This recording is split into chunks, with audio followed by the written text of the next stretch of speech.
David Sutta there at the entrance of the 18-mile stretch. David, what's the latest? What can you tell us as far as the conditions there on the ground in Monroe County? So we made a push all the way to Big Pine Key early this morning.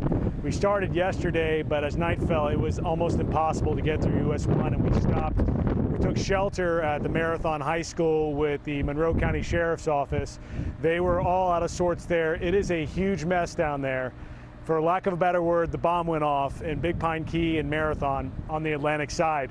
From what I can tell you, south of Key Largo, there are no communications, there is no power. Even the sheriff's office is having a difficult time communicating at this point. There is nothing open, there is no ability to buy anything from anyone, and folks are struggling right now just to try and make sense of everything that's happened.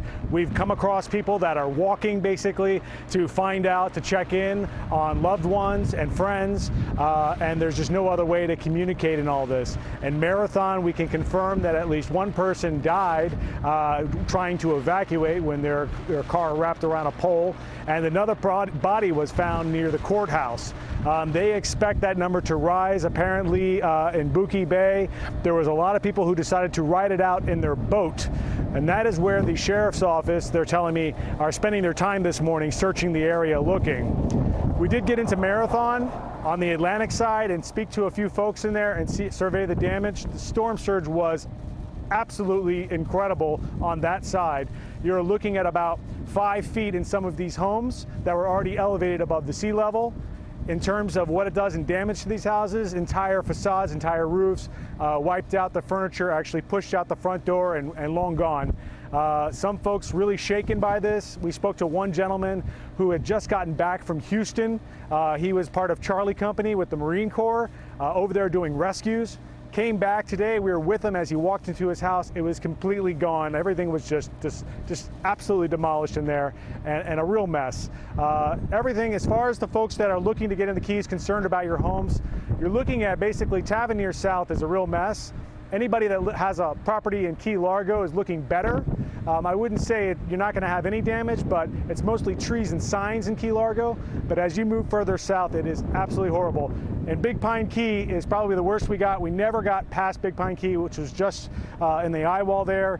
And south of it, obviously, is Cudjoe Key and onto Key West. In Big Pine Key, we did come across 2 homes that had burned down to the ground. They were smoldering, had some fire, basically cars inside of it. There was no one around. We walked the block, we were yelling. Nobody came out. We don't know if anyone was inside that home, but burned to the ground. These were elevated homes burned to the ground. So in a sense, it's a real mess. Now, in terms of recovery, we've seen C-130s making their way down. We've seen Coast Guard.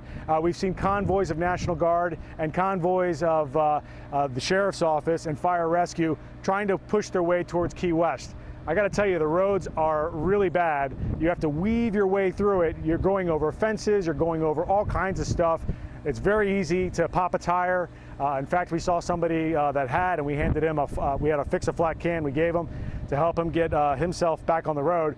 But it's going to be a real mess to clear out. The good news is they have bulldozers. They're pushing through as fast as they can. They're trying to get to Key West because, as I said, the communications are pretty bad down there, and they don't really know the full spectrum of the situation. So it's going to be an interesting few days.